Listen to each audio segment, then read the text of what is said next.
CMR డిఫాల్టర్లపై Telangana సర్కార్ ఉక్కుపాదం మోపనుంది. CMR డిఫాల్టర్లపై మంత్రి ఉత్తమ్ సమీక్షలో కీలక నిర్ణయాలు తీసుకున్నారు. గత 10 నుంచి 12 ఏళ్ల సీఎంఆర్ కార్యకలాపాలపై ప్రత్యేక ఆడిట్కు మంత్రి ఉత్తమ్ ఆదేశించారు. ఇక సీఎంఆర్ ప్రక్రియలోని ప్రతి ధాన్యపు గింజ ప్రభుత్వ ఆస్తేనన్న మంత్రి ఉత్తమ్ ప్రజాధనం, ప్రభుత్వ ధాన్యం రికవరీకే తొలి ప్రాధాన్యమని స్పష్టం చేశారు.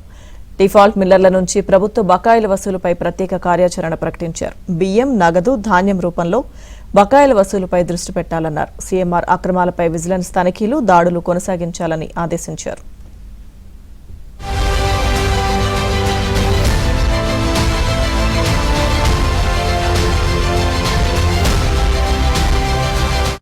ప్రత్యేక ఆడిట్కు మంత్రి ఉత్తమ్ ఆదేశించారు. ఇక సీఎంఆర్ ప్రక్రియలోని ప్రతి ధాన్యపు గింజ ప్రభుత్వ ఆస్తేనన్న మంత్రి ఉత్తమ్ ప్రజాధనం, ప్రభుత్వ ధాన్యం రికవరీకే తొలి ప్రాధాన్యమని స్పష్టం చేశారు. డిఫాల్ట్ మిల్లర్ల నుంచి ప్రభుత్వ బకాయిల వసూలుపై ప్రత్యేక కార్యాచరణ ప్రకటించారు. బియ్యం, నగదు, ధాన్యం రూపంలో బకాయిల వసూలుపై దృష్టి పెట్టాలన్నారు. సీఎంఆర్ అక్రమాలపై విజిలెన్స్ తనిఖీలు, దాడులు కొనసాగించాలని ఆదేశించారు.